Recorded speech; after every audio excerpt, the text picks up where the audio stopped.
पूरे देश के जिसको मेन स्ट्रीम मीडिया कहा जाता है उसको नरेंद्र मोदी गोदी मीडिया बना चुके हैं। और गोदी मीडिया नहीं बन पाया उनमें से एक चैनल एनडीटीवी भी है।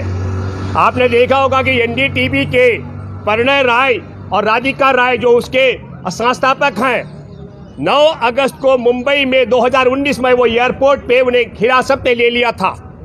वो विदेश जा रहे थे। मैं 23 अगस्त का जिक्र करूंगा मिर्जापुर का।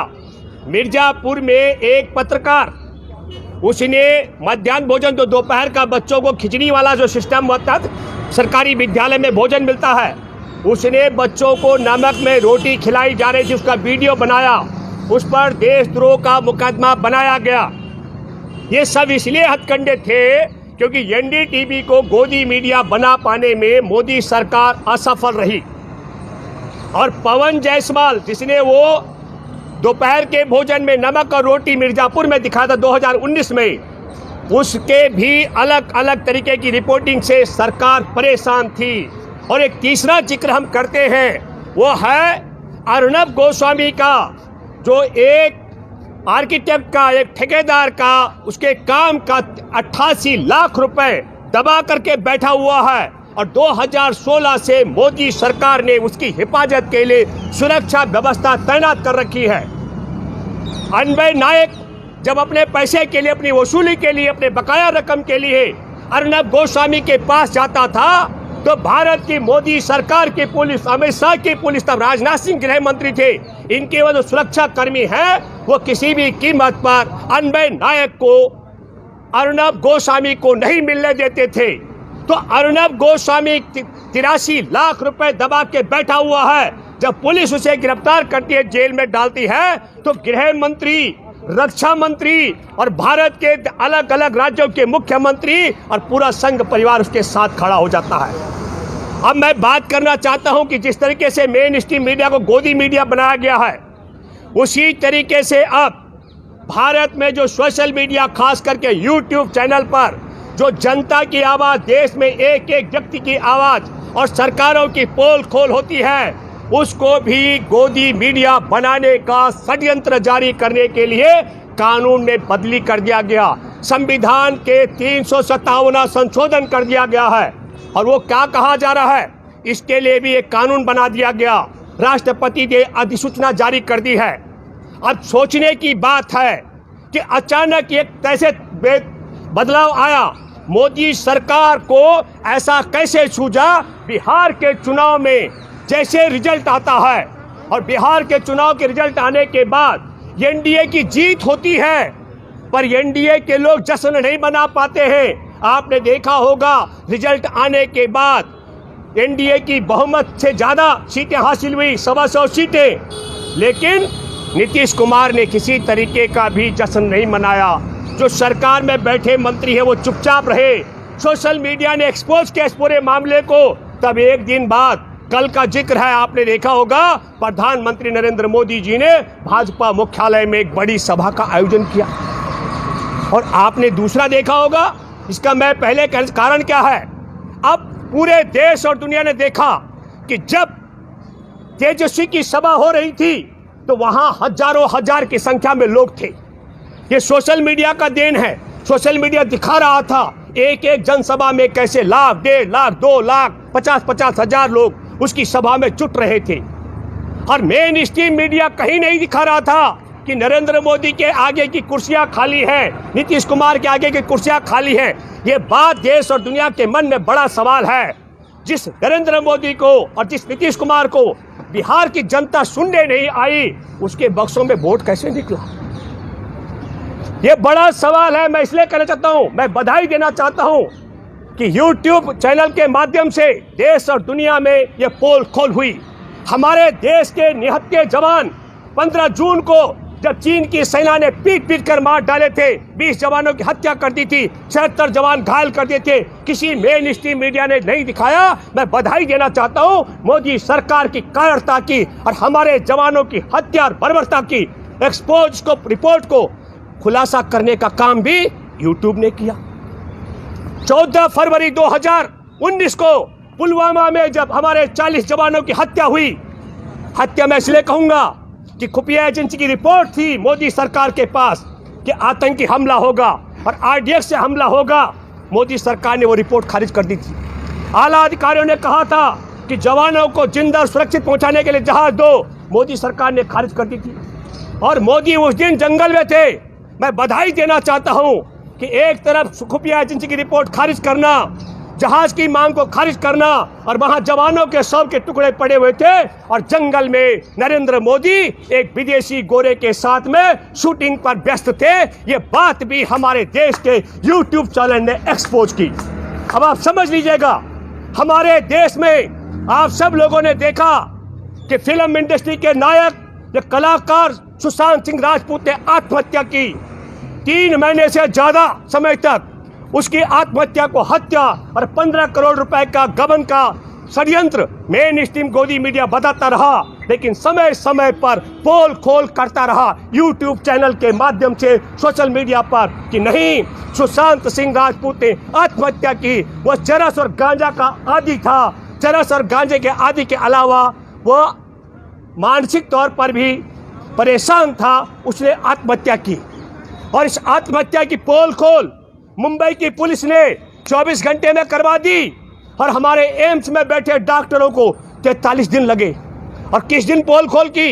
मैं चौथी बात कहना चाहता हूं। आपने देखा हाथरस की बेटी, एक छोटे किसान, 3 बीघा जमीन, 6 पशु पालने वाले वाल्मीकि परिवार में जन्मी बेटी, किस तरीके से उसकी कमर की हड्डी तोड़ी गई, जुबान काटी गई, गैंग रेप किया गया, हॉस्पिटल में उसका ढंग से उपचार नहीं किया गया, थाने में रिपोर्ट दर्ज नहीं की गई, उसको एम्स में भेजा था, और सफदरजंग में मरवा करके रात को उसके शव को मोदी ने और डीएम और सीएम योगी ने ठिकाने लगवा दिया। ये पोल खोल भी हमारे देश के मेन स्ट्रीम मीडिया की बजाय यूट्यूब चैनलों ने ज्यादा तत्परता के साथ की। ये बात भी हमको नहीं भूलनी चाहिए। हमको ये बात नहीं भूलनी चाहिए कि मेन स्ट्रीम मीडिया मौन रहा कि हमारे देश में राफेल 3 गुना महंगी कीमत पर मंगाया गया, लेकिन मेन स्ट्रीम मीडिया की बजाय यूट्यूब चैनल ने एक पोल खोल की। सीबीआई के निदेशक आलोक वर्मा को, देर रात को वो सीबीआई के निदेशक थे, और वो राफेल घोटाले की एफआईआर दर्ज करते, उससे पहले 12 बजे रात को उन्हें हटाया गया। मेन स्ट्रीम मीडिया मौन रहा, गोदी मीडिया, लेकिन यूट्यूब चैनलों ने इस बात को एक्सपोज किया। इसके लिए मोदी सरकार डर रही है।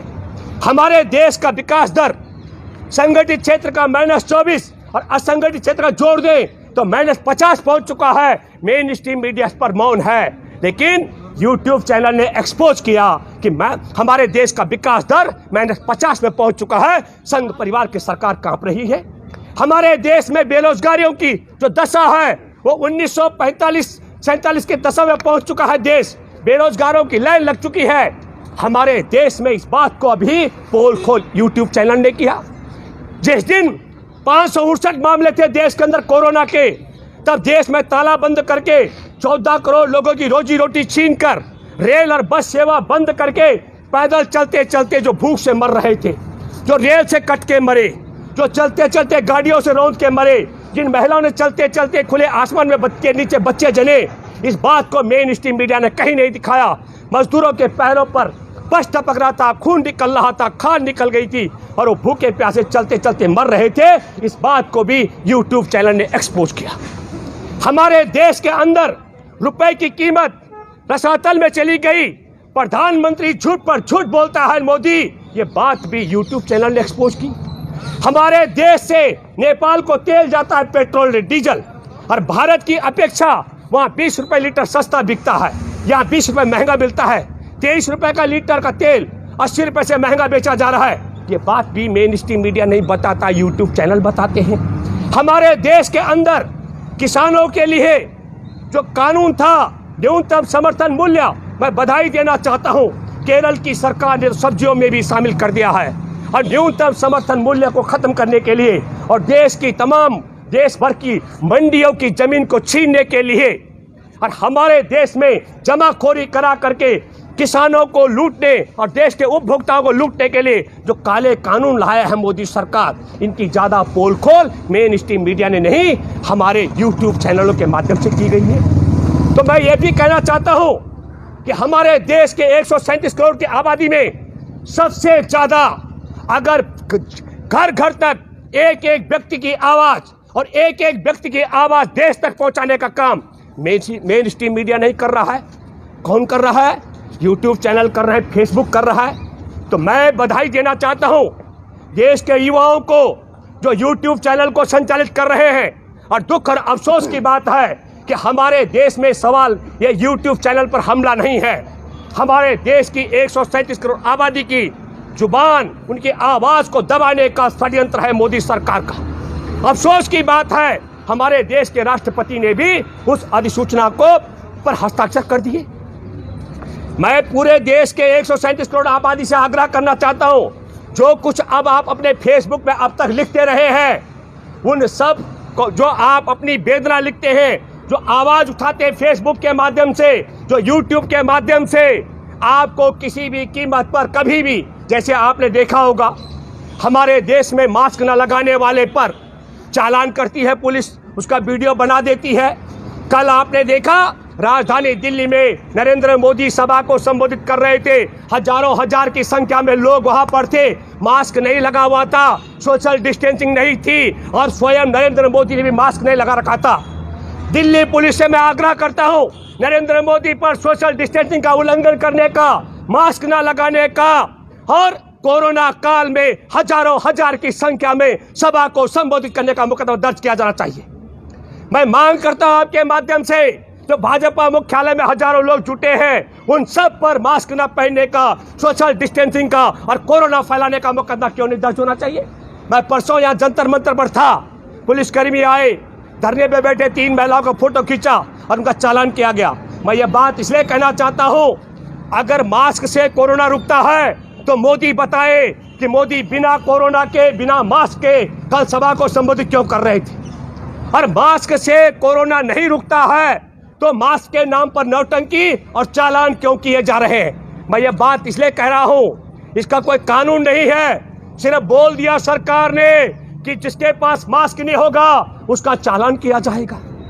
अरे हम सब उठ खड़े हो और चालान करें मोदी का कि मोदी चीन का कोरोना भारत में कैसे आया, ये सवाल आपको करना चाहिए। मैं ये बात इसलिए कह रहा हूं, अब जो कानून आया है उस कानून के मुताबिक हम जो बोलते हैं, आप 137 करोड़ आबादी में से लाखों लाख लोगों तक जो बात पहुंचती है, हर मुद्दे पर हम उठाते हैं। मैं अकेला भूपेंद्र रावत नहीं, देश भर के तमाम हजारों युवा युवतियां इस देश में अव्यवस्था के खिलाफ जो आवाज उठाते हैं, देश के किसान के पक्ष में, आदिवासी के पक्ष में, दलित के पक्ष में, भूमिहीन के पक्ष में, मछुआरे के पक्ष में, शहरी गरीब के पक्ष में, असंगठित क्षेत्र के कामगार के पक्ष में, किसान के पक्ष में, छोटे व्यापारी के पक्ष में, देश के जवानों के पक्ष में, सीमा पर जो विदेशी हमले हो रहे हैं मोदी की कायरता के कारण उसके पक्ष में, पाकिस्तान में इनके बैठे आतंकवादियों के खिलाफ हम सब आवाज बार बार उठाते हैं। वो मैं इसलिए कह रहा हूं कि भारत की जेल में बंद आतंकवादियों का कंधार इन्होंने पहुंचाया।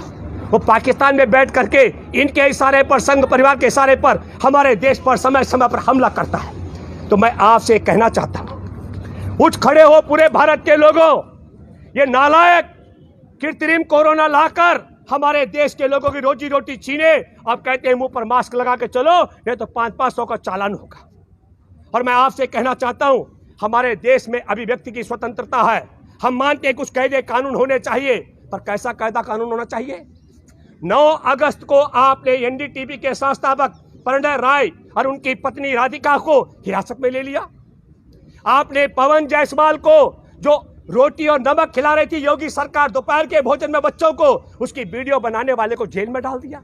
और 83 लाख रुपए पर कब्जा करके 2 लोगों की, अनवय नायक और उसकी मां की आत्महत्या करा चुके अर्नब गोस्वामी के साथ न केवल पूरी सरकार खड़ी है, जिस तरीके से एप्लीकेशन लगी और तत्काल सुप्रीम कोर्ट ने जमानत दे दी।